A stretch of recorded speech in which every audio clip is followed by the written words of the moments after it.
Hello, hello. There's nobody in at the moment. I don't know why I'm saying who exactly I'm saying hello to, but who knows? There might be somebody somewhere. We'll see how this evening pans out, I guess. Well, hello. This wasn't originally going to happen. This was a very last minute decision to go live this evening. I mixed up the dates. I literally have been all over the place when it comes to getting my shit in order. Basically, the last stream, I mentioned I wasn't going to be going live this week. There would be like a bit of a gap until the next stream. I basically said that I was going to be going to go see a guy called Steve Steinman, I believe he pronounced his name, at basically a performance, a kind of a live performance thing, Vampire Rocks. That's what I thought we were going to go to see tonight. It actually turns out it's actually next Friday. So yes. Obviously, I'm going live tonight, and it is at 7 o'clock rather than 6 o'clock. Hoping to go a little bit later so that certain people that do follow me and do watch these actually pay attention to these. Hopefully, it might be actually free to actually just chill out for a bit. Usually with me, when it comes to I've never really had a problem with live streams, but the last couple, driving any sort of interaction has been pretty bad. I don't know why. It's most likely because people just aren't seeing what I'm posting, which is mostly the problem. People just don't see what I'm posting. Even when I post it online through different means, through Facebook or whatever, even people don't see it on there either. So I'm at a loss, people. I don't know what else I can do without, I just don't know what else I can do. But all you can do is keep going, do what you feel is right, and just go for it. And that is what I intend to do. Just keep going, irrespective of the fact that nobody seems to be interacting or seeing what I'm doing or posting very well. It's just one of those things. Small town creators don't get any help or boost when it comes to certain things of that nature. But we'll just see how things go. We'll just see how things go, and if anyone does wish to come in and say hello, then they are more than welcome to. I understand as well that some people do have work commitments, they have families as well, and things of that nature, and other halves and things, and Fridays and everything. It's the last day of the week, but I would have thought a lot of people would have probably been online. But the thing is, Transformers the show that starts in an hour. Starts at from 8 o'clock, and everybody seems to be there for that. So there is people online, but I just don't seem to really get anywhere near it. Obviously, I don't get the same numbers as Transformers the show. Quite rightly so as well. They do have a great live stream show thing, and they do a great job. But unfortunately, I just don't get I hardly get anybody unless it's like Fateful Few. That's just happened to see what I'm doing. But we'll just play it by ear, my friends. We'll just play it by ear. That's all we can do. It's not something to get upset over, really. There's much more important things to be upset over. YouTube certainly isn't one of those things to really worry about. Well, anyways, but yeah, it feels, it's good that I've managed to get 3 of these out now. This is the third live stream chat since we started my weekly streams. So it's nice that I've managed to get onto some sort of regular sort of thing with these. I enjoy doing them, and I know some people that follow me also do as well. But like I say, I really do need to have something. I need to be able to, this is the thing. I post it, and people obviously see it, but they never seem to click it or come or even watch or anything. So it's one of those things. It's personal preference. Maybe some people just don't like live streams. People just don't like vlogging material, or it's this channel. This channel's probably dead, and it's my own fault for that happening if it is the case, because I just don't upload enough, and that's what I'm trying to remedy. But the problem is once your channel is practically dead, where the algorithm doesn't even notice you're there, kind of thing. It is very difficult to claw yourself back up, and people start to actually see what you're doing. It is very difficult, and I think that's probably where I am, because my vlogs, my normal uploads are only averaging about 30 views, which is good for me. I don't mind that personally, but that just goes to show you that maybe only 25, 30 people that are subscribed to me actually see the vlogs. Yeah, and when it comes to the live streams, they're only averaging about the same. So it just goes to show you can't go by YouTube numbers, subscriber count. You can't go by that, because yes, that is how many people probably follow you, but how many of those people actually do watch you as they say they do? And in my case, hardly anybody. But there we go. Well, we'll just see how we go. I mean, all I can do is what I've been doing. That's all I can do. But the problem is, it's understanding when it's catching people's attention at the right moment and the right time as well, which is something that is very difficult. It's Twitter, for instance. I can't stand Twitter because nobody sees my tweets. Well, probably do, but whatever I tweet, I probably only get maybe one or two people that probably do actually acknowledge it. And it's so difficult to use Twitter and actually get anything from it, when it comes to my videos and things. But I use it anyways because I'm on there, and I know there's people on there that use it that I know. Hence why I post on there, because it's just another platform for me to try and drum up anyone that may be interested.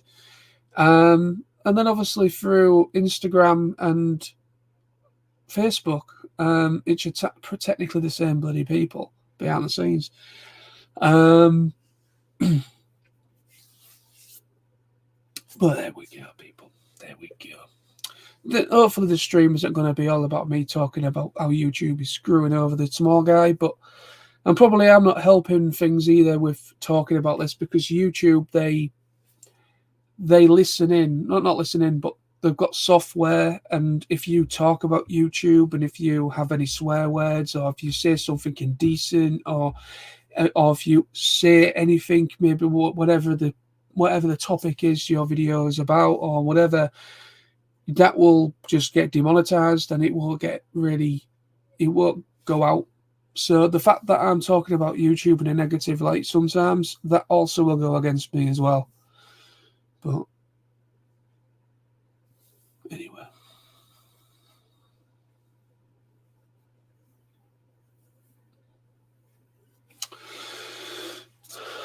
But for the time being, I'm all by myself. All by myself.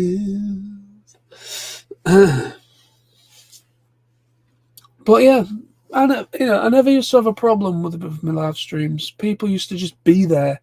I used to just spontaneously go live and they were there.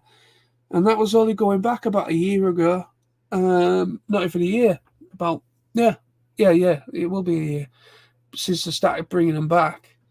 So it's only like a year ago, and I just go live spontaneously, and there was people there straight in the chat and watching and getting involved. And literally a year later, since I started them up again, and there's no one.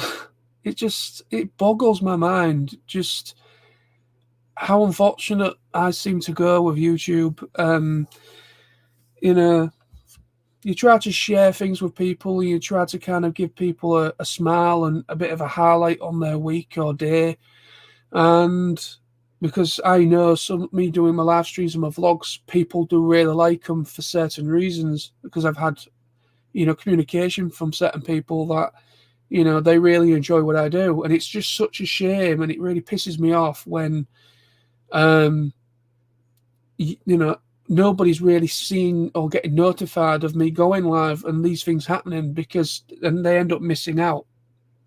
And it's for that reason why I bring it up a lot. Because, I know people enjoy it and I enjoy doing it. And it's just so annoying and frustrating when it doesn't work and people just aren't seeing it, or they are and they just choose not to, which is also their right to do so. I never force anybody to watch my stuff. I've never forced people to watch my stuff. I don't do clickbait. I don't do anything like that to deceive people just to watch. And clickbait is a method people use a lot on YouTube for that reason. But I don't do that because it's wrong. It's wrong to deceive people. I'd rather just be there at the right time, in the right place, and just hopefully whatever I do helps people out. It's just going to be one of those things. It's just going to be one of those. This is just probably end up being a very long vlog. Either way, it gets a video out, it gets a stream out. Kill two birds with one stone. At least we've got to look at the bright side of life, haven't we? Always look on the bright side of life. Oh,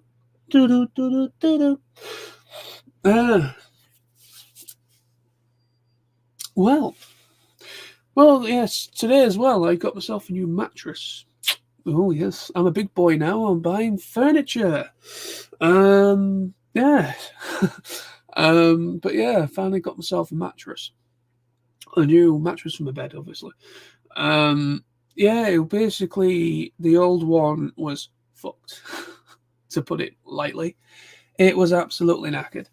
I don't know how many years I've had that mattress, but I've had it for a while. Ever since we've had this bed, I think. Ever since I've had this bed that I currently have, I think it's been since we got this. Since I upscaled to this bed frame.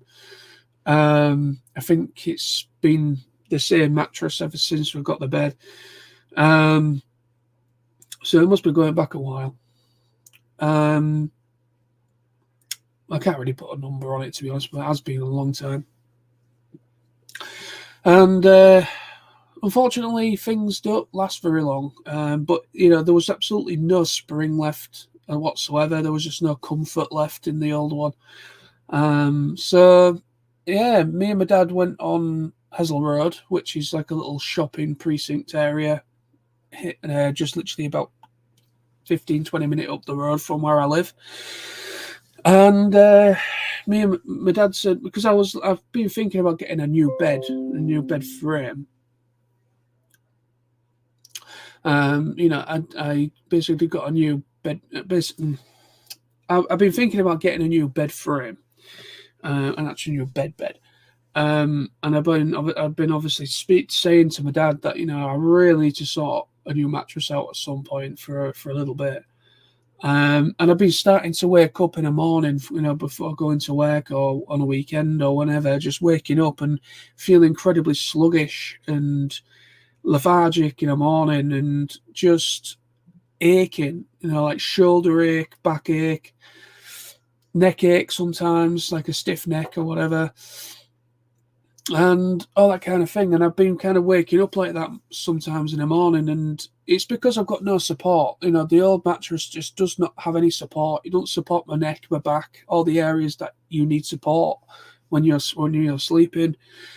And so it's starting that the old mattress was starting to kind of cause issues, like pressure point aching and all that kind of thing. So I opted to get myself a new mattress today. I wasn't originally going to do that. I wasn't originally going to get another mattress. Today, we were literally just going around to have a look at what was around at the time. Just kind of paint an idea and get a price and just go from there. That was basically the original idea.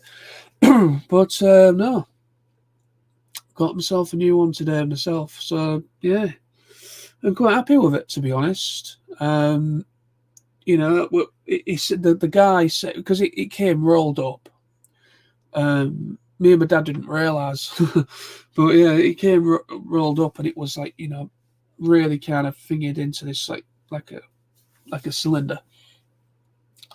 And my dad was like, you know, luckily he had one to try out, sort of thing. He had like a bed with the same mattress as me, as mine, already kind of made up, and kind of said that, you know, obviously you're getting issues with aching and everything like that. You need something that's supportive. So he said to me about, what about a firm one, a firm mattress? And I went, okay. So I tried one out that was a firm mattress, and I thought, oh, that actually does feel a lot better than that I've been sleeping on for a while. And he said, what kind of price point was you thinking? And of course, I told him, and he said, "Oh, well, we have something about that price, and that's the one we went for." And I thought, yeah, bugger it, I'll just get it now. And we get a 10-year guarantee on it as well from the manufacturer. So if anything goes wrong with it, or I'm not completely happy with it, I might be able to get my money back, or maybe exchange it for a different type. I don't know. We'll see. But luckily, hopefully, it might be quite a nice. You know, it feels really nice. It does feel really, really springy. You can tell it's a new one, and it does feel very supportive. You know, I'm actually kind of looking forward to going to bed tonight. First time in my entire life have I actually looking forward to going to bed. You know, I'm one of these people where I'm not very, you know, I'm one of these people where I'm not very, you know, it takes me all my time to get to sleep for whatever reason it may be. My mind, my brain just won't stop, won't end, won't finish. It just constantly going. There's them times, and also I just can't get comfortable. So hopefully that will kind of eradicate at least one problem of me not able to sleep. But we will wait and see. You know, if I start waking up every morning and not feeling as bad and not feeling as lethargic or tired when I wake up, then it's doing its job, and it is working, and it is helping certain points in my body or whatever over time. Like, well, we'll see, won't we? We'll see. But yes. Still nobody. I haven't even had one person so far even watching. So I am certainly live. I know that. So I know that's not the problem. But anyways,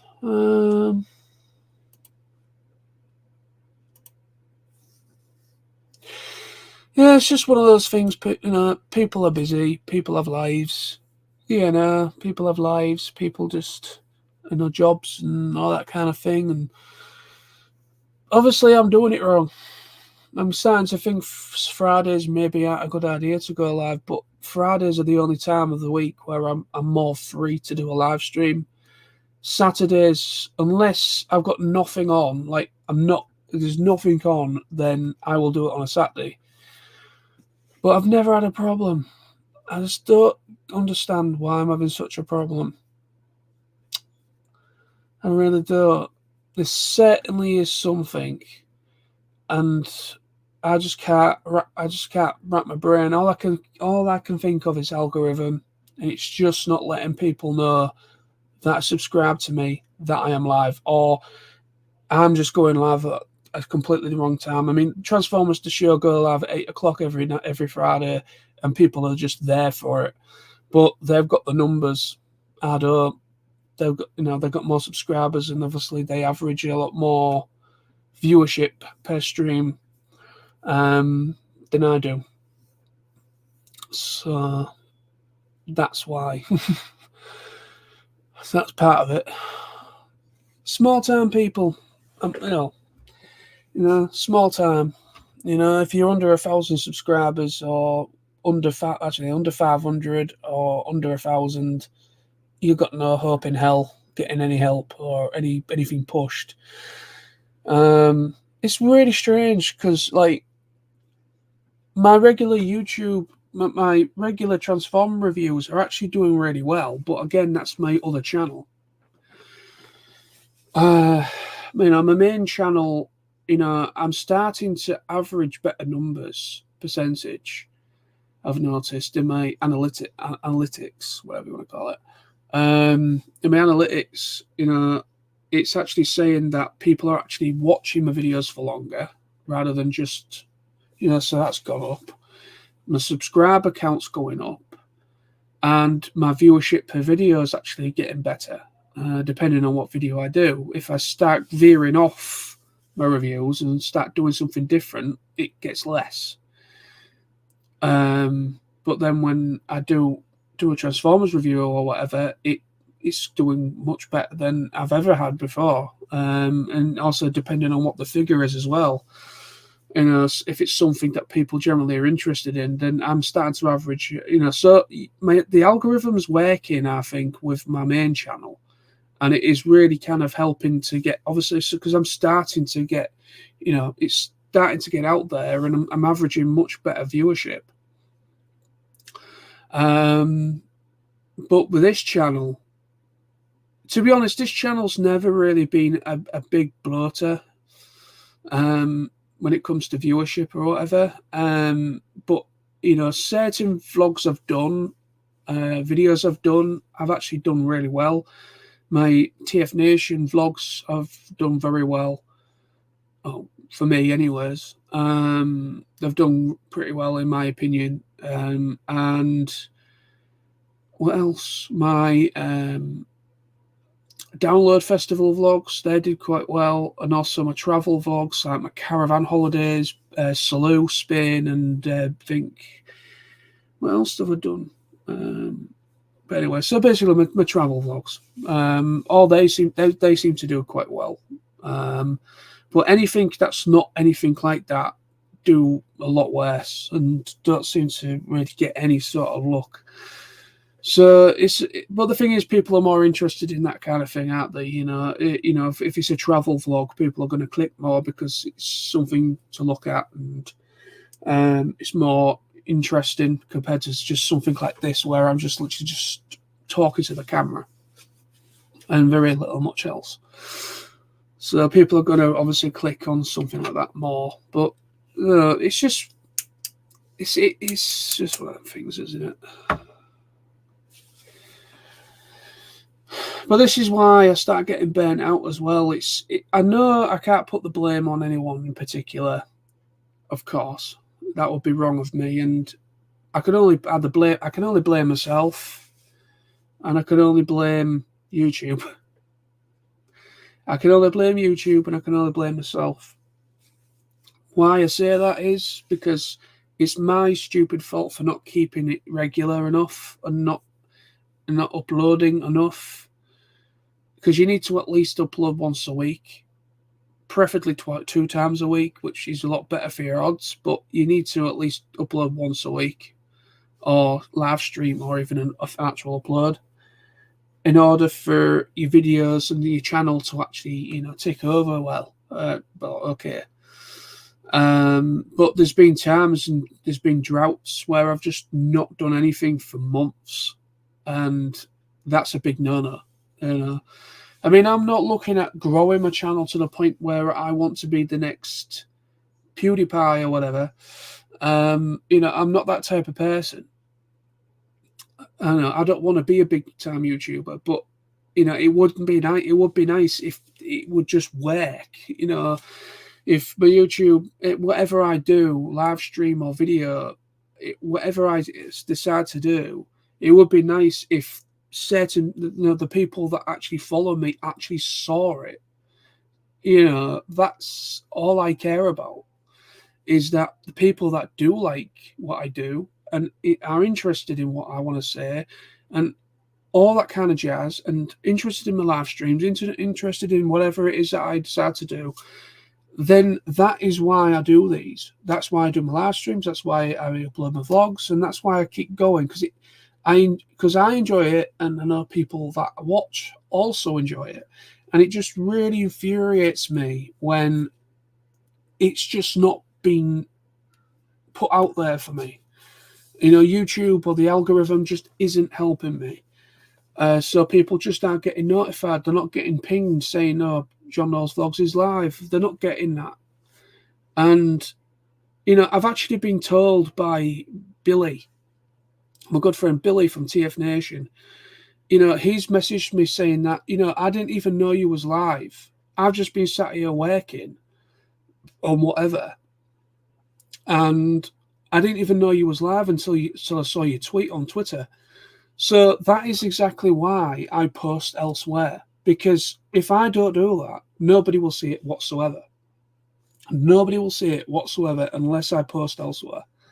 And even that doesn't help me half the time either. Because there's an algorithm on Facebook as well, and also on Instagram. Everything's got an algorithm now, and it's the algorithms that really annoy me. Only a small percentage or fraction of your friends list actually see what you post on Facebook. Probably the same with Instagram. Most likely is the same. You just can't win. You just can't win unless you're sponsored, or you've got one of those little blue ticks or whatever on Instagram, or you're verified on Twitter. That's it. You need to be either verified or supported by that platform in order for your stuff to go out. And it's, again, the little guy, the normal person that uses those services that get fuck all. They get no support and they get no help. And it just really infuriates me. It really, really does. I mean, I'm not asking the F, am I, really? All I'm asking is to be for the people that follow me to see what I do. Because I know they enjoy it. That's not me being egotistical or big-headed. That's just me being honest. I'm just being honest. I do my videos because I enjoy the process. I enjoy the editing process. I enjoy making them. I enjoy sharing my thoughts on things with people, with like-minded people that I know also like those things as well. We've got something in common. And over the years, I've met some great people. We're going to Auto Assembly and TF Nation. I've met some really great people. And, that have very similar, interests as I do. And I know there's quite a good bunch of people that like to watch my videos and from time to time, and when they're free or whatever, a review or my vlogs. I'm often, either in person or through message or whatever. Sometimes I will get a nice encouraging message, so that tells me I'm onto something good there. And me doing what I do, even though from my standpoint, I think my videos are absolute crap when it comes to production value and all that. It's just very simple editing and very simple and very simplistic and just very spontaneous. That's how I've always been with YouTube. And my approach obviously works for the people that I know, and for those people that really, that watch and have said enjoy. That's the whole point why I keep going. But the algorithm just isn't helping. It's just not letting those people know I'm live. And it just infuriates me, because it just really infuriates me. I'm not about the numbers. I'm not about becoming the next big PewDiePie, a big massive YouTuber with millions of subscribers. I'm not looking for that. I'm not looking for a celeb lifestyle, and I'm not looking for monetization. I'm not looking for anything like that. I'm just looking, I don't care how many subscribers I have, really. All I care about is, I don't care about how big my subscriber count is, or where it is. all I care about is that people have chosen to subscribe to me, and I'm very thankful for that. Of course, I'm very thankful someone's decided to press that red button and, you know, carry on watching what I do. I'm very, very, very appreciative of that, and I really, really do think that's fantastic. Somebody's decided to do that, and I do know I do have a little bit of a faithful fan base there. Not fan base, that's been a bit big-headed of me, but I do have, I do have a nice faithful audience, and that keeps me going. That I've been doing this shit for so goddamn long now. I've been making YouTube videos for like 15 years. And for nearly 15 years, I'd say about between 13 to 15 years, I've been making videos. It's a long time. And there's been some highs and lows. There's been times where I've burnt myself out to the point where I just couldn't be asked to do it anymore. And I came this close on a couple of occasions to end it all. Not my life, obviously, but end it all in the fact that, no more YouTube, just stop it. But I soldiered on. I kept going. And I'm glad that I did, because I wouldn't have met half the people that I have over the years if I did that. If I had quit, if I had stopped, I wouldn't have met I wouldn't have met those great people that I am very happy and privileged to say that are my friends. My TFN family. I wouldn't have met any of them. I wouldn't have met a single one of them properly if I'd done what I did. Hey, I've got actually somebody watching. Hello, Alpha Prime. How you doing, my friend? Hey, bro. Sorry I'm late. Don't worry about it whatsoever, my friend. Don't worry. Hope you're well. But yeah, I've just been... 2 people watching. Wow. I think it's starting to kick in. But yeah, so all I've been talking about is basically YouTube and the whole algorithm thing. Not kind of, not letting people know, the algorithm not notifying people that subscribe or follow you, and that you are live for whatever it is, or what you've uploaded or whatever. I've just been kind of discussing about that, really, of how infuriating it is, because I enjoy making, I enjoy the whole process, editing, producing the videos and putting them out there for people, and getting really nice encouraging, supportive comments from time to time. That propels me to keep doing what I've been doing. And it's just infuriating when YouTube, the algorithm, because I'm a small time YouTuber, I'm not a big time, and which is I'm happy that I'm not a big timer.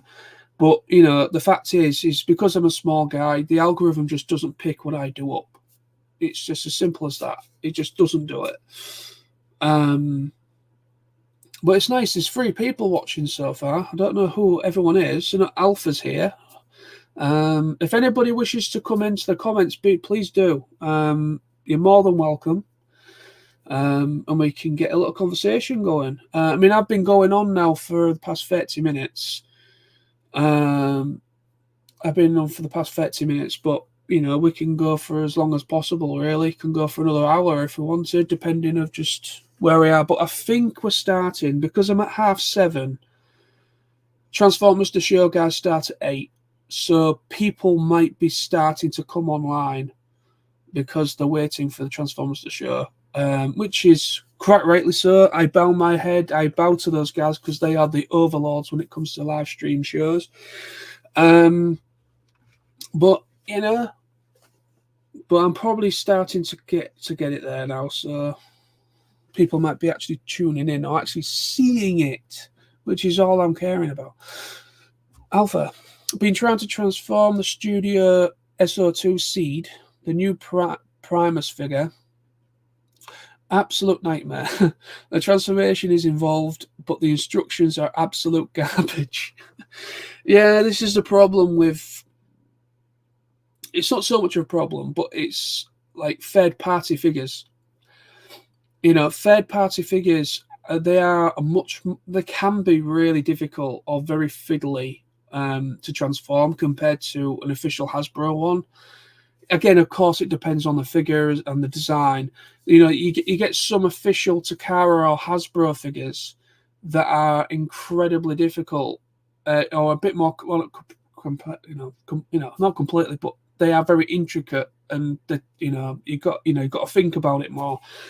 And you do get those from time to time with Hasbro, Takara, or whatever. But when it comes to third-party figures, I feel that they are a lot harder. Hey, it's Miss No. I feel they are a little bit harder at times, and also you've got to be very careful as well. You've got to be pretty careful as well, because with it being third party, you just don't know quite how good the plastic is, the plastic quality, because of it being, a Chinese product or whatever. You just don't know how good the plastic quality will be, and you've got to go very careful, and you don't want to snap anything off before you've had the chance to actually review it or whatever. I've over the years, I have had some third-party stuff, and I remember getting a third-party, I think it was called Meteor, which was basically it was a smaller version of, I think, the Unicron Trilogy Starscream. It was, which one was it? Was it I think it was Cybertron. I think it was Cybertron Starscream, and it was based on him. It was based on the original toy, but it was a smaller figure. And I got it from a TF Nation one year. I don't even know if I've still got it anymore. I think I got rid of it. I can't remember, but that thing was a pain in the ass, and it broke. And I wasn't very happy. Smays, no, I'm here. Good man. Happy to see you, my friend. Alpha again. I reckon I will be able to transform him, no problem, now that I have figured it out. Yeah, but man, those instructions. Yeah, sometimes it's kind of like, once once you figure it out, then you'll be all right. It's just the first time transforming any figure is, depending on what it is. If it's a big complex thing, it can be a little bit nerve-wracking, because one, you're trying to transform it, hoping not to break anything, and trying to get your mind over how everything folds. And yeah, I know where you're coming from. Yes, I think we're starting to hit something now. But yes, but that's basically all I've been talking about for those that are watching now. Is basically the whole algorithm thing, and how difficult it is for me to, try and, get what if it's a video or a live stream, whatever it is that I do. It's so difficult for me to actually try and get it out there to those people that I know enjoy what I do. And that's why I use social media, other sites. That's why I use other sites. I use Facebook, Instagram, Twitter, and those are the places where I put my videos out there to, links to them and that. Because if I don't do that, nobody will hardly see it whatsoever. Because only a small percentage will actually see what I upload. It's kind of one of those things. It's so difficult to try and get people to see what I'm doing. I'm not, with me saying what I'm saying, I'm hoping I'm not coming over as a big-headed, egotistical person. That is not the intention there. But it's just the fact that I'm not one of these people that wants to be the next PewDiePie. I'm not one of these people that wants to be a big-time YouTuber with millions of subscribers and, a load of money. That would be nice, of course. But no, that's not what I do YouTube for. I didn't, me making a YouTube channel was, I'm not one of these people that want to be up there. I'm quite happy being where I am. You know, it's nice having an audience. It's very encouraging to get nice comments now and again, and it's nice to have some kind of an audience. And you know, the fact that somebody chose to press that red button, subscribe button, and watch my stuff and all that stuff, I'm very, very happy and appreciative for that. Very, very happy and appreciative for that. You know, but that's what keeps me going. That's what propels me forward. That's what's propelled me over the past nearly 15 years of making videos. You know, even through the hard times in life, you know, with losing my mom, losing my grandparents, and then losing my job, and then going through a very dark spiral when, you know, a fair few years back. You know, there's been some dark times. It's been like a massive roller coaster ride, my time on YouTube. You know, it's been up and down like a frigging mental frigging road. One of the deadliest roads or whatever. It's like one of them. You know, but you know, it's having that. It's basically knowing that what my vlogs or my reviews or whatever it is I do, my videos have helped people. You know, people have actually come forward and said that to my face. You know, to my face, and also through you know, private message or whatever, or through comment on a video. And people have been very, you know, there has been people that have been very open about my videos and saying, you know, they've helped them through whatever it may be. And I found that incredibly moving. For one, very moving, and two, I'm very, very happy that whatever it is what I've done in the past or continue to do has helped some people, you know, get through a dark spot, or through the COVID situation for once. That's another thing, because I decided through the 2 points we had COVID, or I don't know if I did it once or twice, I can't remember, but I did daily uploads. I decided to do daily uploading. So I did a vlog every day for about a week or two, and I stuck to it, and I was very proud of myself for doing so. And through doing those weekly uploads, you know, a guy called Henry, who lives in Tasmania now, but he used to live where I live in Hessel, just outside Hull. That's where I live. And he used to live there when he was a boy growing up, and then he moved to Tasmania when he got older, in Australia, Tasmania, whatever. So he moved away. He moved there, and he actually saw one of my vlogs. Don't know how, but he actually saw one of my vlogs, and he commented, and we just went at that back and forth talking and everything. And then there was another lass, I think, called Stacey. She used to go to my school. She was the same age as me. She used to go to school with me. And we reconnected through it as well. You know, we hadn't spoken since we were probably 15, 16 years old. And, you know, that is fantastic. You know, that was absolutely fantastic. You know, I've had that back and forth, and it feels really, really awesome. It really does feel fantastic when that happens. And there has been some other times I've had some nice, encouraging things, and you know, but that stuff, it propels me and keeps me going. That's basically the point. It just keeps me going. You know, it's nice that I've helped people, getting nice, encouraging messages.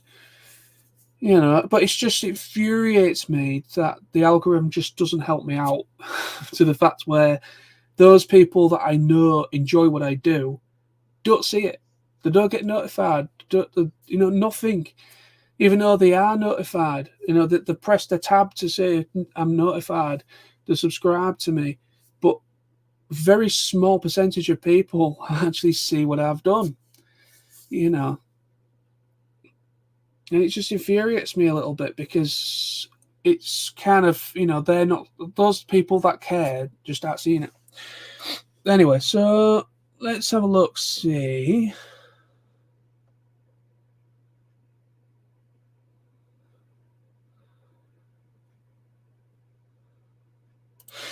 Alpha, have I messed with the new Bumblebee fig, mate? Oh, do you mean me? Have you? Sorry. I haven't, Nick. No, I haven't opened him. Obviously, I did a little mini unboxing video, uploaded to my TF Nosy channel, and I posted it up on Instagram and Facebook as well. But no, I haven't had a chance yet. But yeah, I haven't had a tinker with him yet, but I will be I am going to get him out the box, and I will be getting some reviews out soon as well, because I've noticed I haven't done any Transformers reviews for a few weeks. So I will be setting and getting my ass in check for that, because I need to do a review for Legacy United Optimus Prime. Obviously, I got Bumblebee today for the same line. I need to do one for him. And there's a few other figures as well. There's Deathsaurus. I need to do a review for him, as well as Saber, Star Saber, and Leo Kaiser. Is it Leo Kaiser? We basically need to do a review for both of those figures, the HasLabs. Hopefully get a look at mine this weekend. Nice one. Have you messed with the animated B figure? Hopefully get to mess with mine this weekend. Yeah, yes, asking the same thing. But no, I haven't had a chance yet, unfortunately.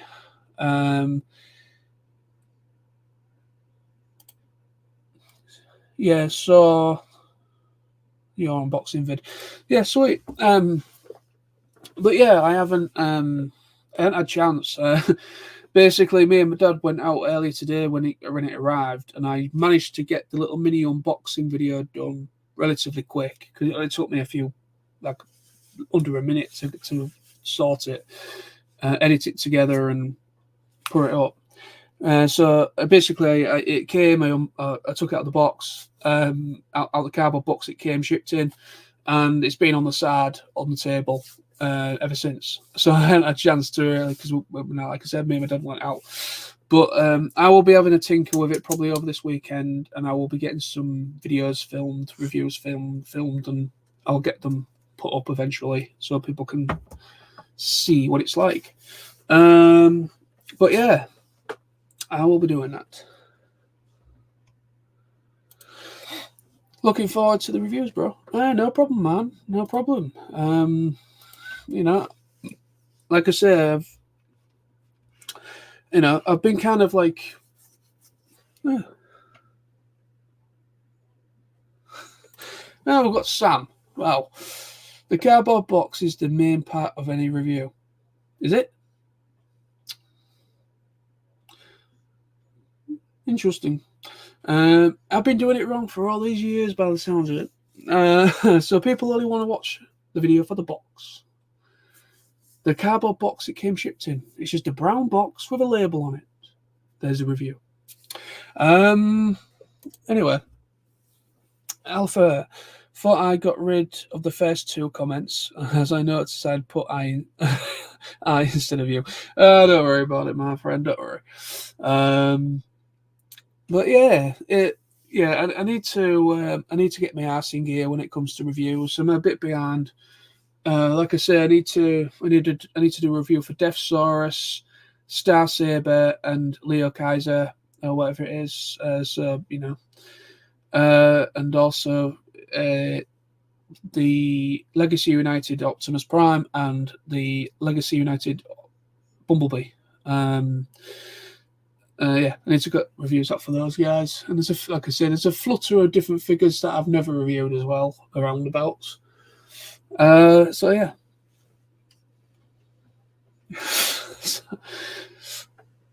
Sam, if it's an Amazon box, it's extra special. Yeah, it is, especially when they're just, that's if Amazon actually use a box. Oh, there's a thing. That's if they actually use a box. Because there's been people that have actually pre-ordered figures through Amazon, and all they've done is just slap a bloody shipping notice on the box itself with the figure in it, that the figure's in. They haven't even thought to put it inside a box, you know, like for protection, a little bit of protection.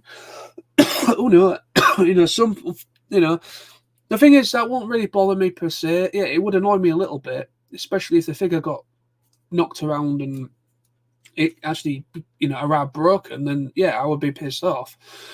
I'd be very pissed off, to be quite honest with you. But no, it's the fact that, you know, I'm not a mint and seal box collector. You know, I'm not a mint and seal box collector. So I open all my figures up. I don't keep them in boxes. I open them up and I have a tinker. I play with them. That sounds very wrong. But you know, that is that. But yeah. But still, I understand that there is people out there that are mint and seal box collectors. You know, they don't open their figures, or they maybe buy more than one. You know, I've known some Transformer reviewers through years of doing this stuff. You know, through years of doing this thing. You know, through the years of me doing these, you know, I've met some really great people. And one of those people was a guy called Clint Seaspray. He used to go by Seaspray. Excuse me. But yeah, and so basically, he used to buy, I think, 2 of every figure. If I remember rightly, he used to buy 2 of every figure, and people were like, "Why did you buy 2 of each figure? What? You know, is it like a limited run or something?" But no, he was a mint and seal box collector. So basically, he ordered 2, which is kind of a smart thing, but bloody expensive at the same time. But you know, he actually bought 2 of everything. So if it was a masterpiece or whatever it may be, or a special figure or a 2-pack, whatever it may have been, he bought 2 of everything. So he had 1 that was sealed, never to open, and then he had 1 to actually do a video with, which he would open. But I know he's not the only person. There is a few people that do the same thing. Sam again, Triple 5 Star. My Transformers 2 Megatron was put through the ringer by customs. The box was crushed on both sides. I remember that because I helped.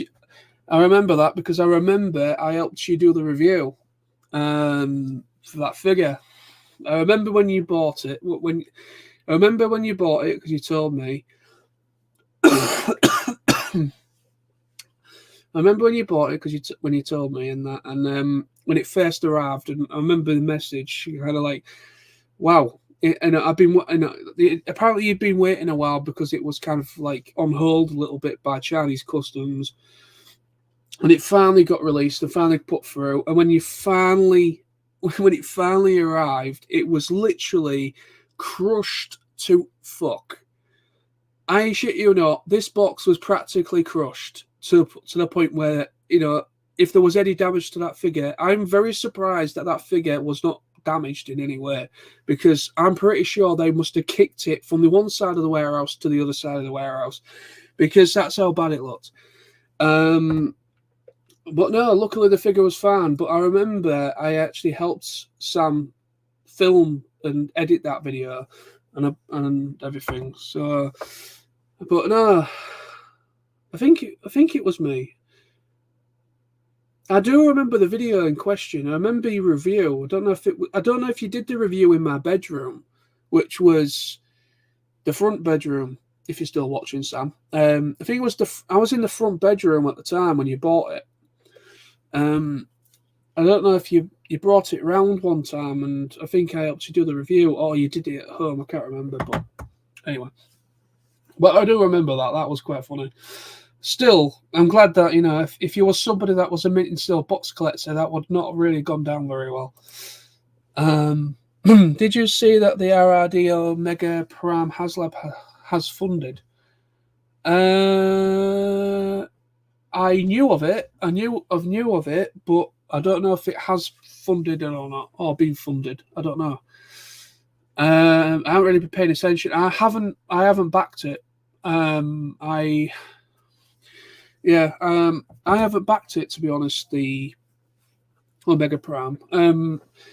Even though I do love Transformers Robots in Disguise as the series from 2001, I love that series. I love the design of Optimus in that series. I actually have the original Optimus. I actually have the original RID 2001 series Optimus. I have him. I just need the Ultra Magnus to go with him in order for him to do, to be Omega Prime.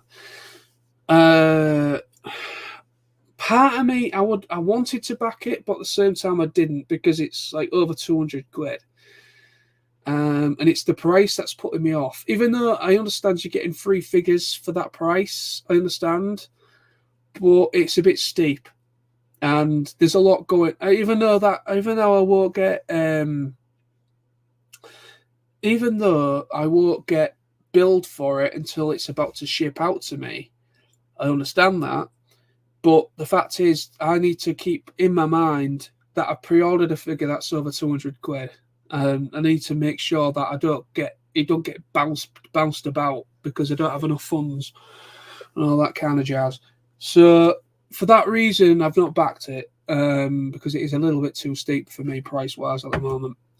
But I've no idea if it has been successful or not. I'll be very surprised if it doesn't get backed, completely backed.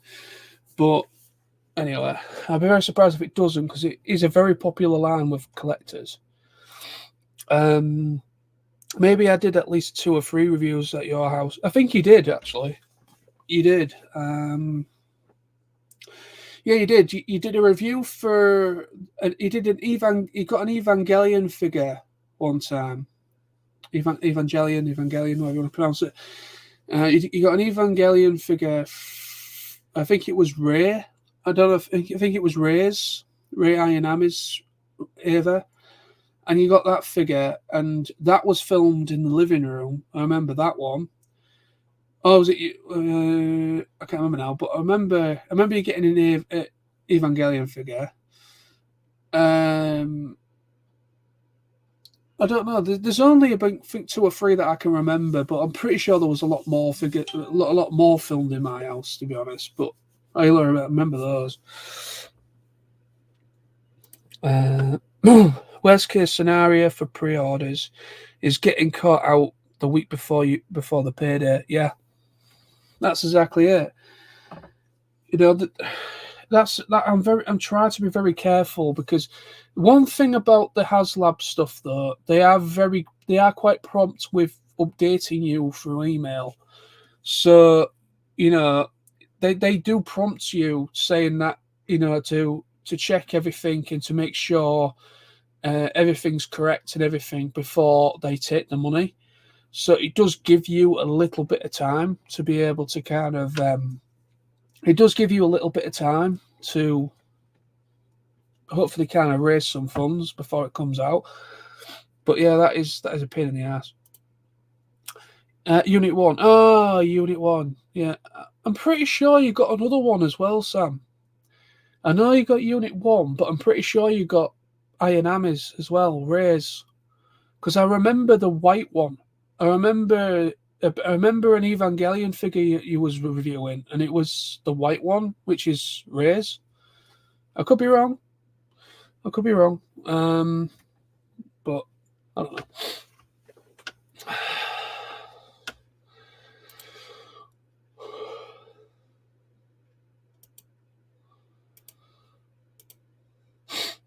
But anyways, no, this is turning out to be a very good stream so far. Because when I started this stream, I've literally been talking to myself for over half an hour with nobody watching, and then all of a sudden it went past half 7, and we're now coming up to 8 o'clock, and we're starting to get people watching. So I'm very happy now, because it's starting to feel better. Sam again. Transformers 1 this year. Yes, it is. The animated prequel film. Yes. You know, that's been in the pipeline for quite a while, that film. I remember it got announced. It got rumoured well before Bumblebee. And I think it got rumoured about around about the same time of The Last Night. So when Transformers: The Last Night came out, and it fucking bombed because it is a fucking bad film. It's a really bad film. Is The Last Night. For me personally, I think it's absolute trash. But yeah, and I think shortly after that film bombed, they went to they started a new writers' room. And then basically Paramount went through crisis mode because Hasbro. What's interesting is that basically Hasbro and Paramount went through a bit of a crisis mode. Paramount lost a Chinese investor because of what happened with. What happened, because of the Transformers: The Last Night, Paramount lost a Chinese investor, and they also lost their CEO. Their CEO got replaced by someone else. So they lost two significant people due to that film bombing. I don't know what happened at Hasbro, but it caused problems at Hasbro as well. And then, so after all that aggro went up, then decided to do a writer's room, and then there was one person was working on some sort of animated prequel, and then there was somebody working on a Beast Wars film, and then there was somebody else working on thinking that we might get a continuation of the Bay films, but obviously that never happened. So what we ended up getting is we got Bumblebee, directed by Travis Knight, and then Transformers: Rise of the Beasts was a combination of two film scripts ideas, which was they were going to do a Spotlight Optimus Prime film, where the film was quite literally about Optimus Prime. He was the primary character throughout the film. So they were going to do one for him. So what they did is they combined the Spotlight Optimus Prime film and the Beast Wars film together. So basically, Transformers: Rise of the Beast is a hybrid of those two script ideas. And then Transformers 1, which was the animated prequel, which was also in that writer's room. Now, the thing is, I don't know if it's still being directed by Josh Cooley, because Josh Cooley was announced for directing the animated prequel, which I believe is Transformers 1. And Josh Cooley, for those that don't know, don't remember, Josh Cooley was the director of Toy Story 4, the last Toy Story film. And obviously it went down very well, and it's a really good film. So basically, he was originally at the helm. He was announced to helm it and direct it. But yeah, I am actually looking forward to Transformers 1, but I'm a little bit on the fence at the same time, because it depends of how good the cast voice their characters, because they've gone through, basically Chris Hemsworth is playing Optimus Prime, well, Orion Pax actually, because it's obviously a prequel set on Cybertron, and it's basically apparently there's going to be more than one of these films. I don't know if I think this one's the first or either of a trilogy, or at least two films. I think there's going to be more than one, based on the Transformers 1 continuity storyline.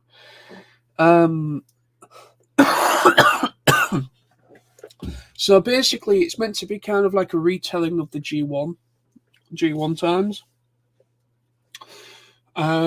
So apparently we're going to be getting, so apparently Chris Hemsworth's been announced to voice Orion Pax or Optimus Prime. I don't know if he's going to voice Optimus Prime when he becomes Optimus Prime, or if they're going to get Peter Cullen to voice him after he's converted to become Optimus Prime. I don't know, but yeah, I'm not very happy about that because Chris Hemsworth, even though I do like him as an actor, he's a good actor, but as Optimus Prime throughout the film, I don't know. But people said that about Star-Lord. Forgot his name. Chris Pratt. Chris Pratt. So people said that about Chris Pratt, didn't they? You know, when it came to the Mario film, Super Mario Bros. Film, a lot of people was like Chris Pratt as Mario. People were outraged and pissed off, and some people still are. So the film's been out over a year, and people are still pissed off with it. But I thought he did a great job. I thought he voiced all the actors voiced their characters fantastically. They did a great job with the Mario Bros. As a cast. And it looks brilliant. It looks very faithful to the games. There's nice little nods and everything to different games throughout the Nintendo's history, and also the Super Mario games. But Transformers 1, I am looking forward to a degree, because it's been a while since we've seen an animated Transformers film on the big screen. I mean, the last time was 1986, so it's been a fair few years. But this year's the 40th anniversary of Transformers, so Transformers 1, obviously, they've planned that, haven't they? It's releasing this year, and obviously this year's the 40th anniversary of Transformers. So, great. All right, Alpha. Yeah, the Omega Prime is fully funded with around 40 days to go. Looks fantastic. Yeah, it is a little steep for sure. It does, though. Oh, don't get me wrong. It's a lovely design. It's very faithful. It's just the price point puts me off, and yeah, it's just knowing if I'm going to have that money ready when I finally get, billed for it, when it finally ships. But like I say, I mean, I already have the original RRD 2001 Optimus Prime figure, and I love that figure. Even though this new version, the HasLab one, looks really good. I mean, like the other reason why I backed Star Saber the reason I backed the Star Saber and Deathsaurus was because I don't have those characters. I don't have those figures in my collection. I don't have any alliteration of them. I used to have the Masterpiece Star Saber, the official Masterpiece Star Saber, but I got rid of it about a year or two ago. I got rid of it. So I don't have any Star Sabers anymore. So that's why I opted for the HasLab one. And then obviously Deathsaurus, I don't think anybody actually thought we're ever going to get a figure for Deathsaurus of the degree of what we got. That is fucking beautiful figure. So I'm very glad that I did back that and pre-ordered it. But I don't know. I mean, like I say, it's funded now, so that's a good thing. That's very good. Alpha again, got another unboxing video coming tonight at 9 p.m. Fantastic, my friend.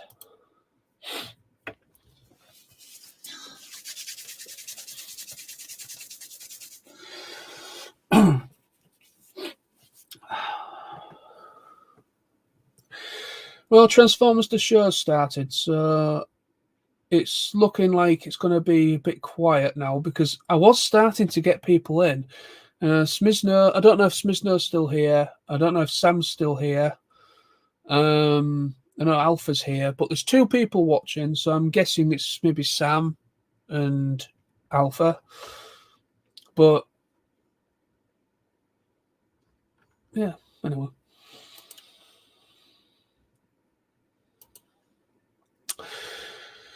Alpha Prime, yeah, completely understand where you're coming from, bro. I am trying to do the same for my collection, not collecting too many of the same character, that is.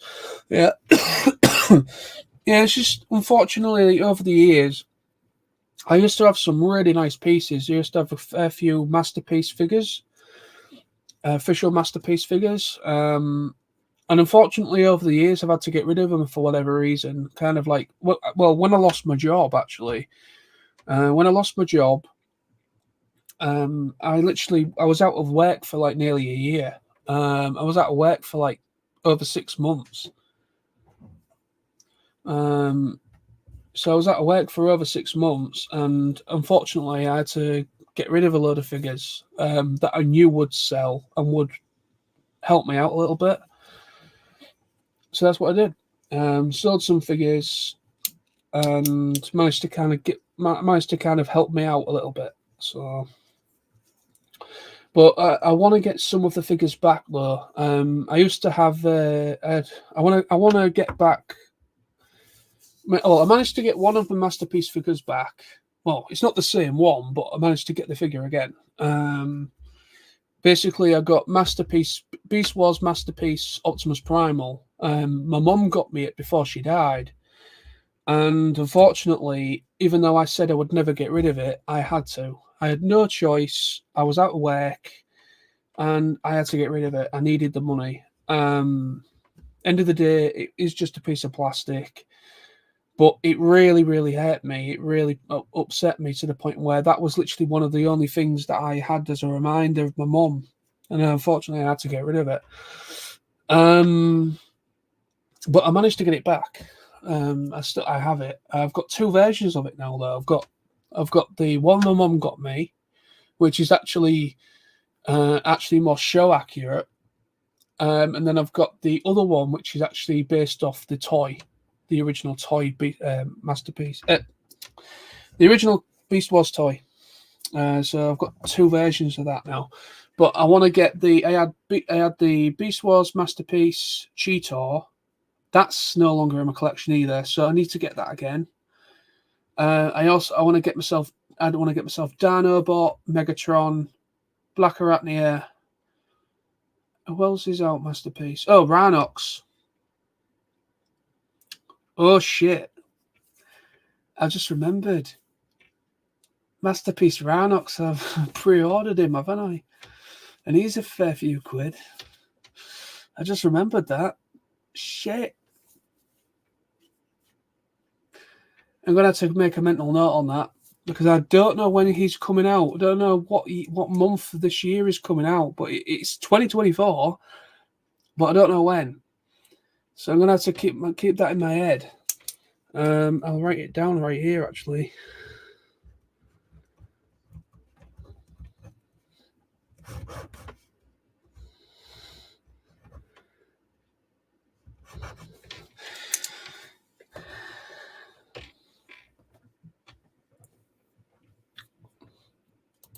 Sam's here, he says. Good man. Alpha. Thinking of selling my MP Star Saber now that I have the HasLab. Yeah, the Deathsaurus is stunning. It is a beautiful figure, I must admit. Sam, what is your holy grail of your collection? What figure would you really want but do not own? Ooh. What is the holy grail?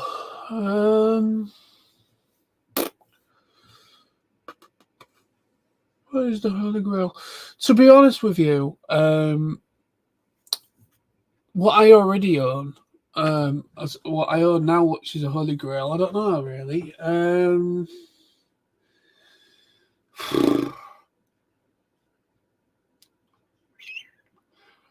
I think for me, it's the plethora of Beast Wars figures that I own.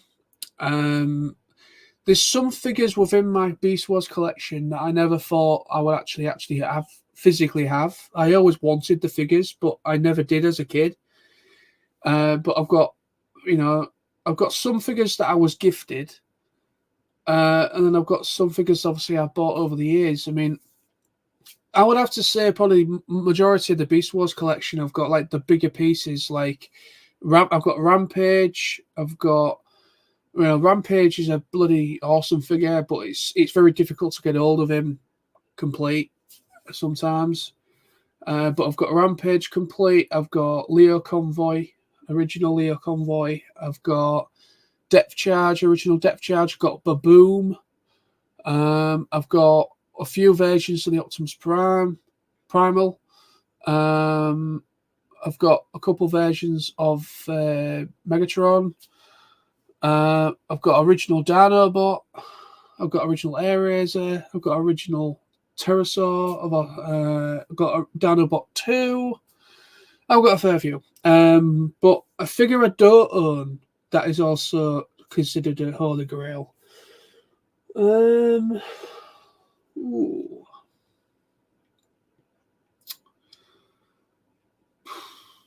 You know what? I've never really had a holy grail, really, because not really. But there is a figure I don't own that I would absolutely love to get, and it's what is it now? I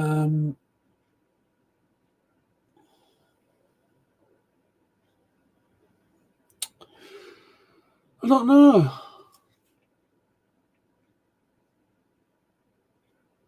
I guess Holy Grails would be basically to be able to, like masterpiece, any masterpiece figure. I mean, I think a Holy Grail for me at the moment that I don't own would have to be probably Masterpiece Beast Wars Megatron,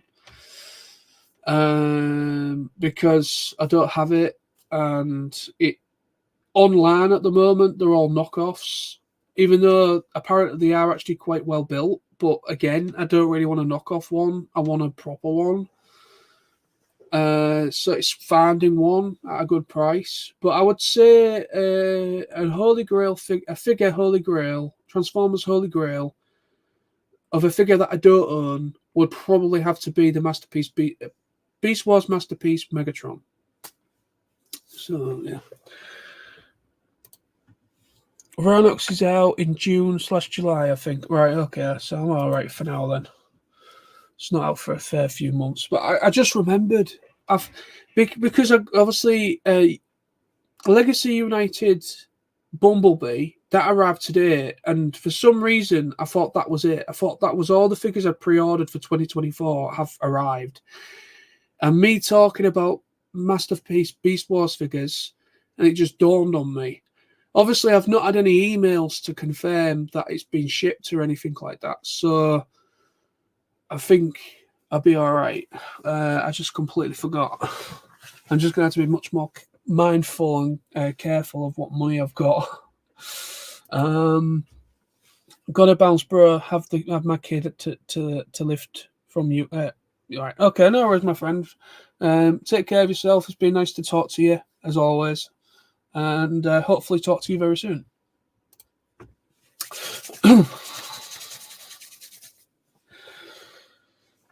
But yeah, that's probably going to be my answer to those. But yeah, so I completely forgot about Masterpiece Rhinox. Thanks for the heads up there, man. Fucking hell. But no, I think I would like to get all the currently released Masterpiece Beast Wars figures. I want to get because like basically Masterpiece Beast Wars Rhinox is the first one they've announced. Takara's announced for about over 2 years. It's been a while.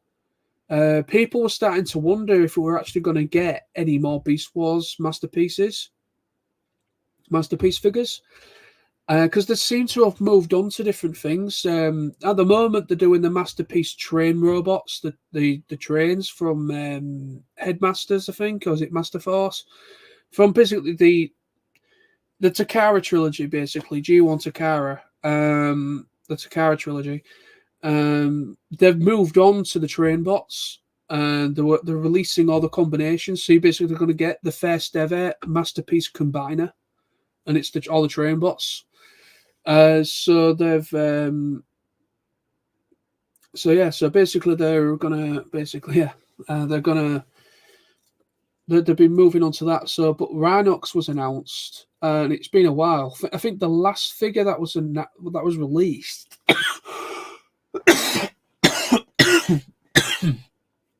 Excuse me. I think the last figure, the Masterpiece figure, that was released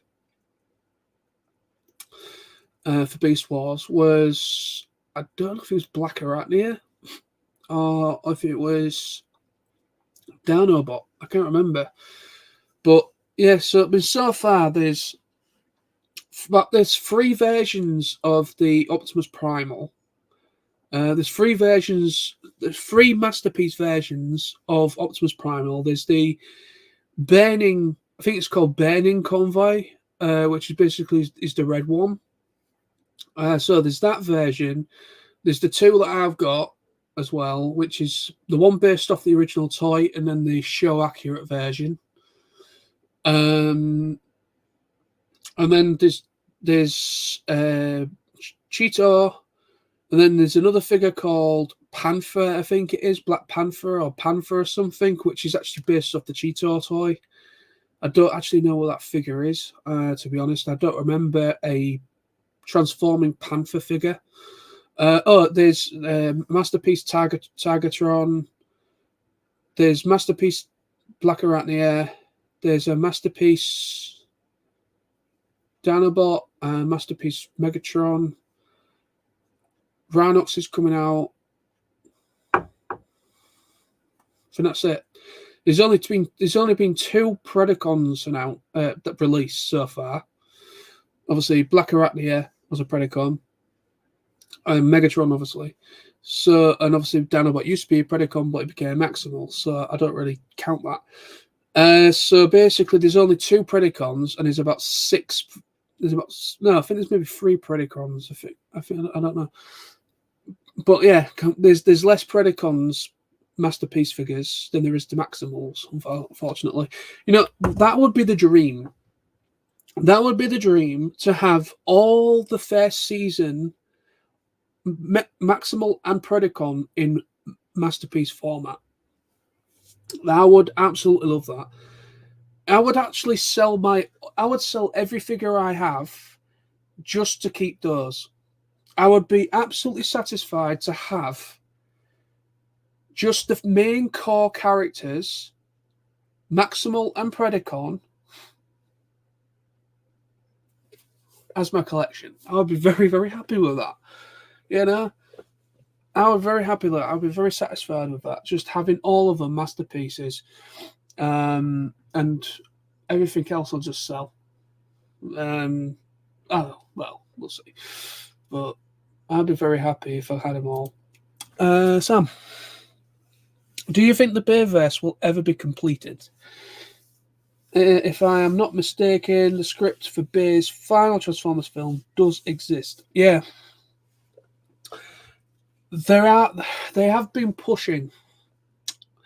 I don't know if it will happen, but it has been rumoured that it's still in production, or it is sort of in talks. There is a script, yes. Bay, the thing is, this is the thing. Bay, he's said it a few times. He's not interested anymore. He said that after Revenge of the Fallen, he did the Transformers 07, and then he did Revenge of the Fallen. After Revenge of the Fallen, he said he wasn't going to come back for Dark of the Moon. Then he came back. Dark of the Moon came out. After Dark of the Moon, he said, no, I had done another one. He ended up being chucked a lot of money. He came back for Age of Extinction. And then he said again, not interested. And then he did, The Last Night. And that was absolutely fucking terrible. To be honest with you, I don't think they want to go down that avenue anymore. I don't think we'll see a completed Bayverse. I don't think we ever will. That's why they've opted to reboot it with the way that they're going at the moment. To be honest, I don't even know if there's going to be another film past Rise of the Beast yet. I've heard rumors that there is going to be a sequel to Rise of the Beasts, but I've not seen any sort of production. I haven't seen who's at the helm. I haven't seen who's been announced as the director. I haven't seen who's producing it. I haven't even seen any sort of...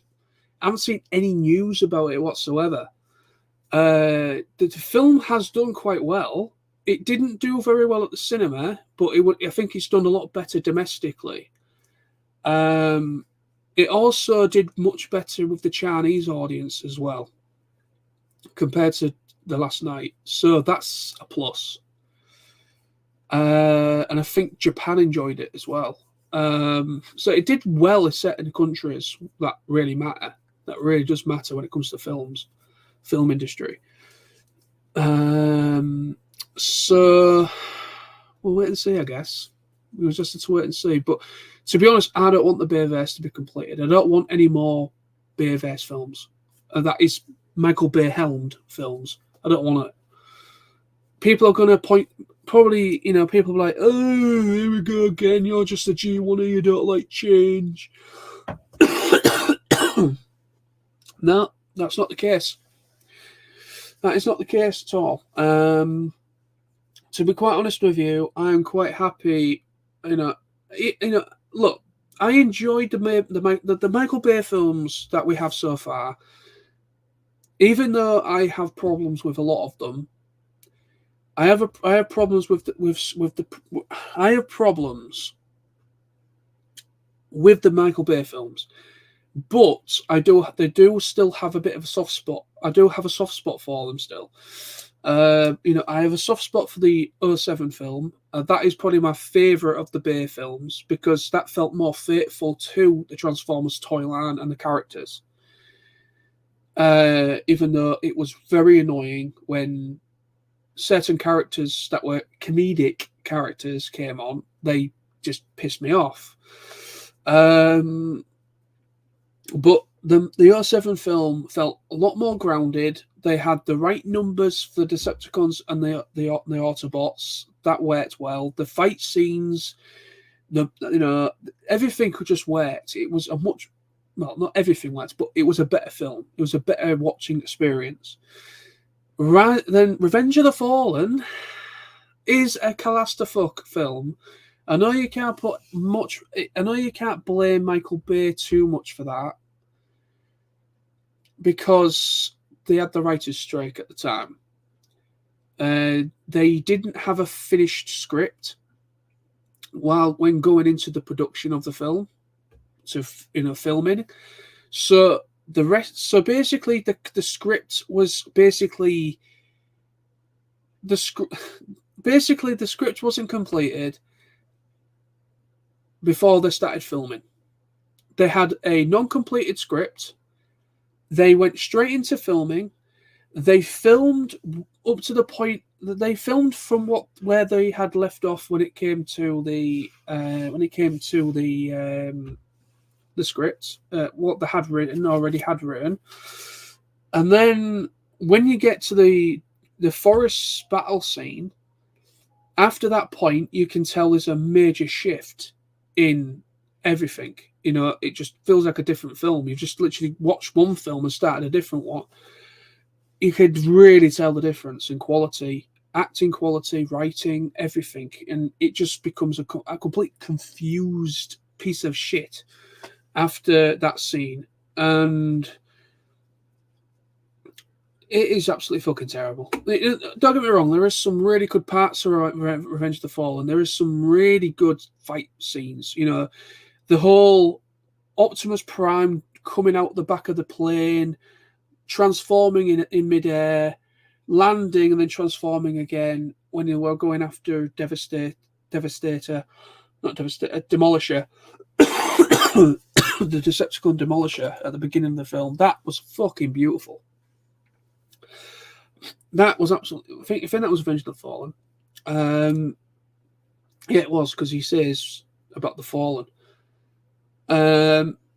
Before he dies, before Demolisher dies. But that is a fucking...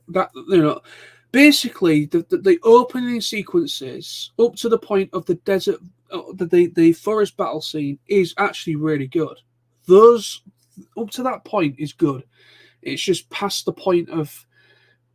It's just when you start getting into the desert scenes and in Egypt and everything, and Devastator comes into it and all that. That's when it starts going downhill.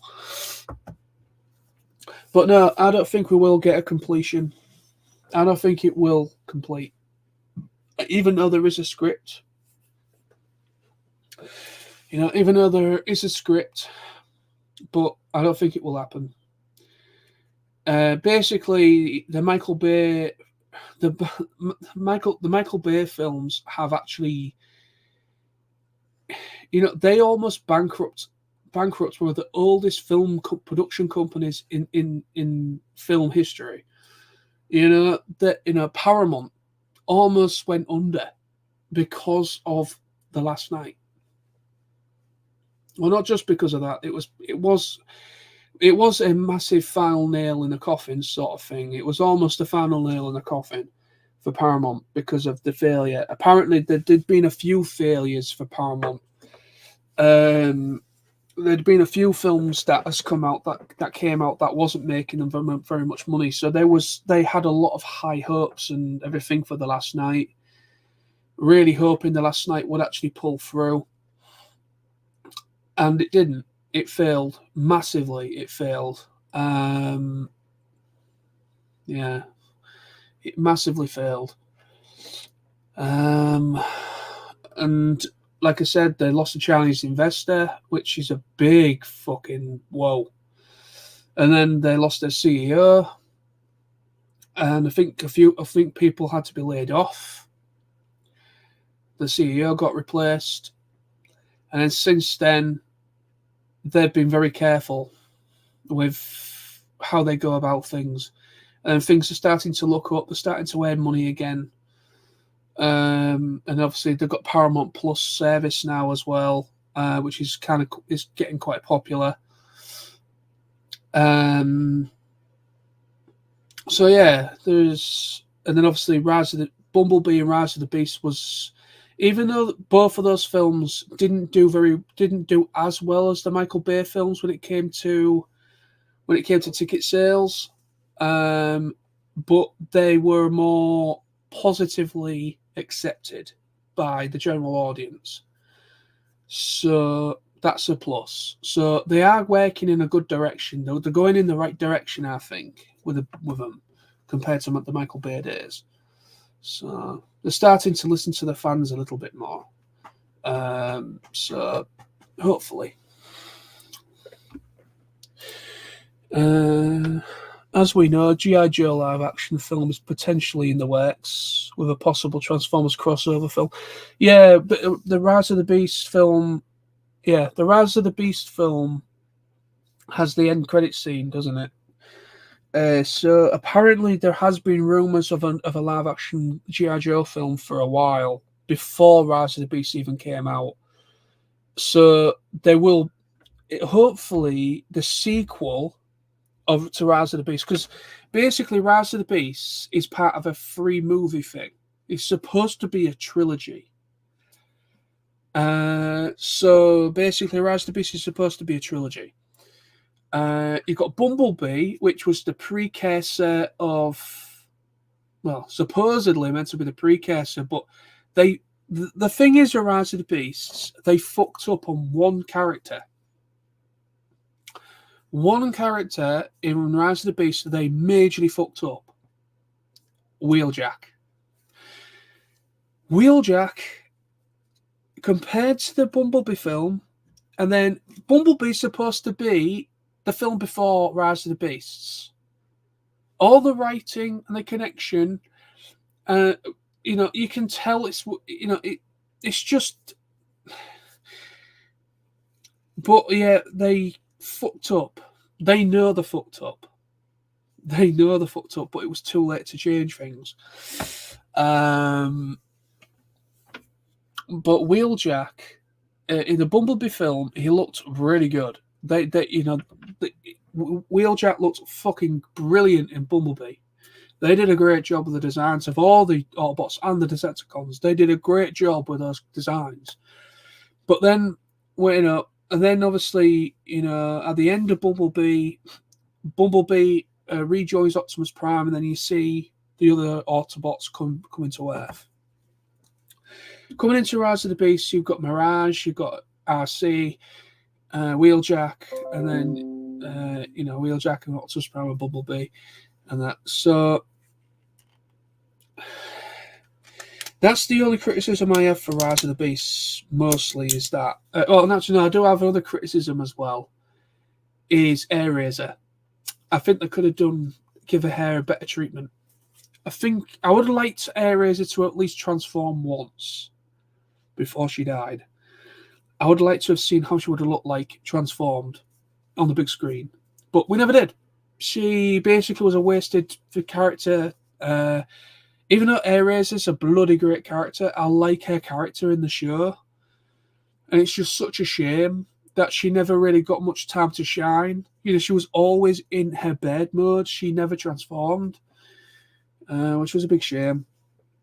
But other than that, other than those two problems, Wheeljack, the design they did for Wheeljack and Airazor, they're the only two negatives really I have about the film.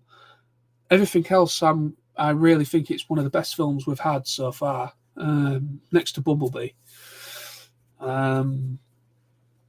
But I mean, we'll wait and see. But there is, like I say, the Rise of the Beast film is meant to be the start of a trilogy, and Unicron is supposed to be like the pièce resistance of the third film.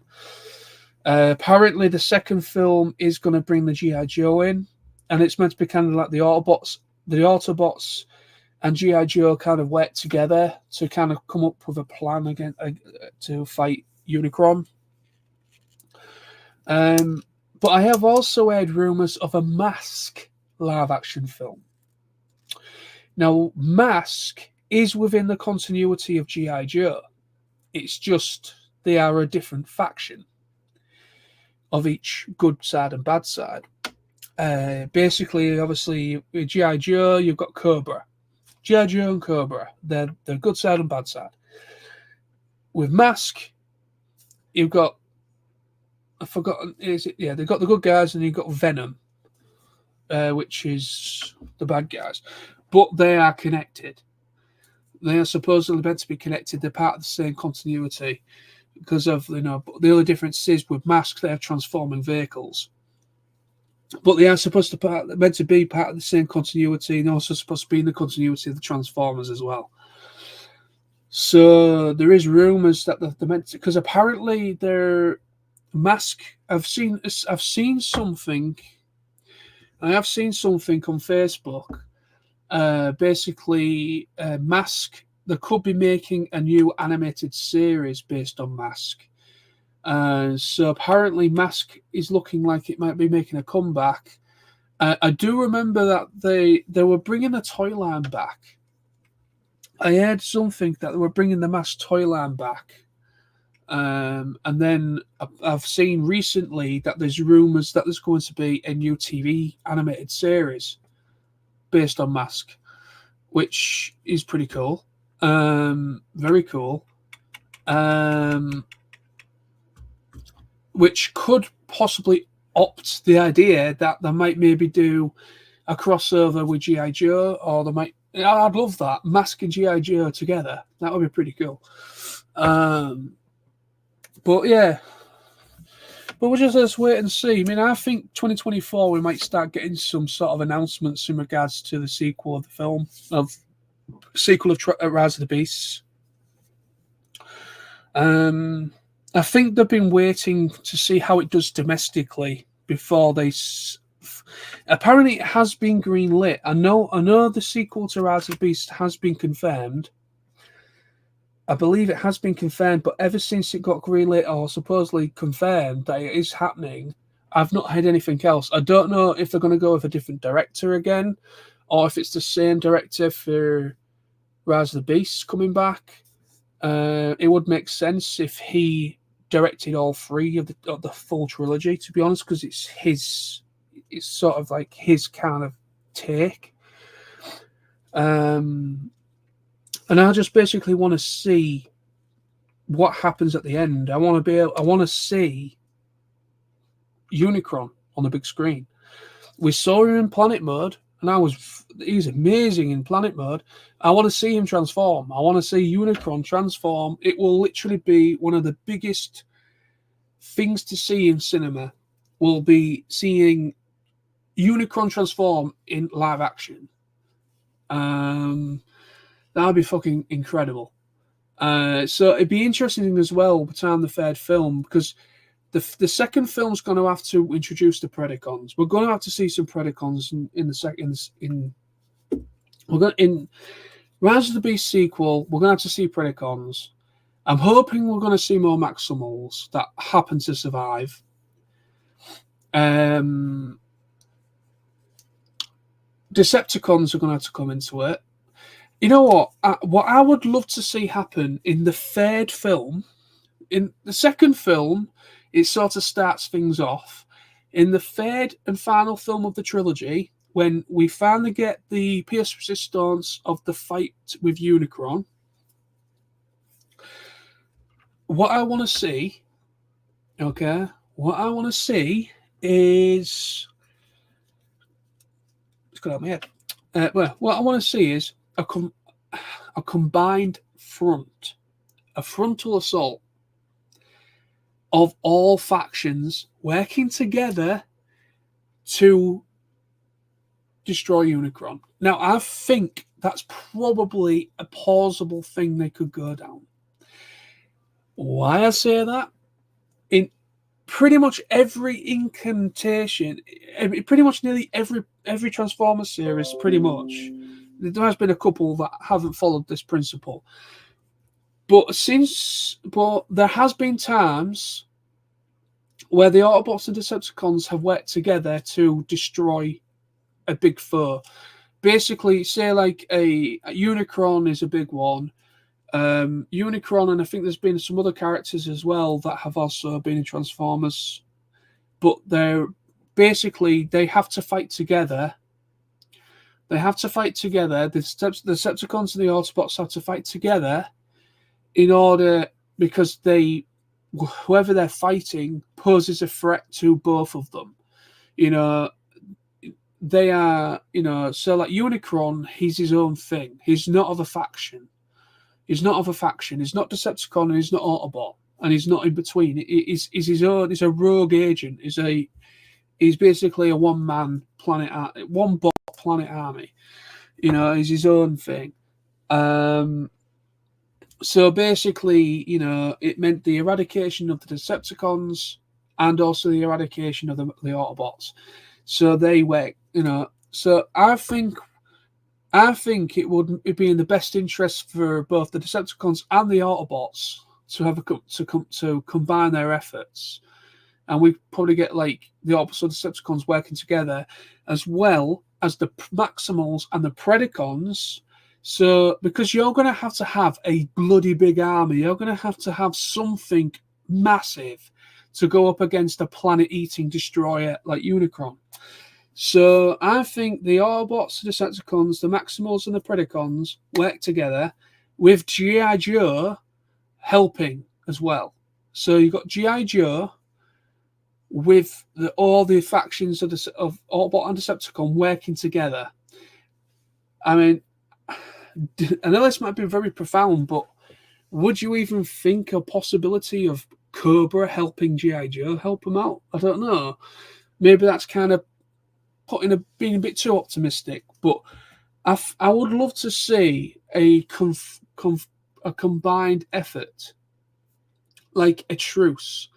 We have seen it. It's not like it hasn't happened in Transformers. It has happened. There's been a truce a few times. There was a look at the whole truce with the Autobots and Decepticons in the Unicron trilogy. I think it was Armada, or was it Cybertron? I can't remember. But there was a previous series where there was like a truce between the Autobots and Decepticons. I think it was again to fight Unicron. So who knows? Who knows? We just had to wait and see, but hopefully maybe this year, 2024, we might finally start getting some sort of announcements. We might maybe start seeing something like who's at the helm, who's definitely coming back directing it. If it's the same guy, we might maybe start getting some like, you know, I might maybe start getting, because I know Transformers 1's coming out this year, so we might maybe get some sort of might maybe get some information this year, and it probably might start filming this year or next year. So we might maybe get it 2025 or maybe 2026 in cinemas. I don't know. We'll wait and see. But like I say, it's a free movie deal. It's a free movie thing, meant to be a trilogy. But like I say, all hope was riding on the success of Rise of the Beasts, and apparently it did do well enough for them to consider it a sequel when it was at cinema, but it didn't do as good as they were hoping. But it did better. It did okay. But obviously, I think domestically it's done very well. I think it's digitally and physically it's sold well, and it's also available on Paramount Plus. They put basically all the live action films that have come out since 2007 to now are all available on Disney Plus, Paramount Plus. So they are very accessible now. So hopefully that will help them out a bit. I think we'll wait and see. But anyways, so I think I'm going to come to an end now. Finish this stream off. I've been going on. This has been actually quite a nice one. It's been going on for 2 hours.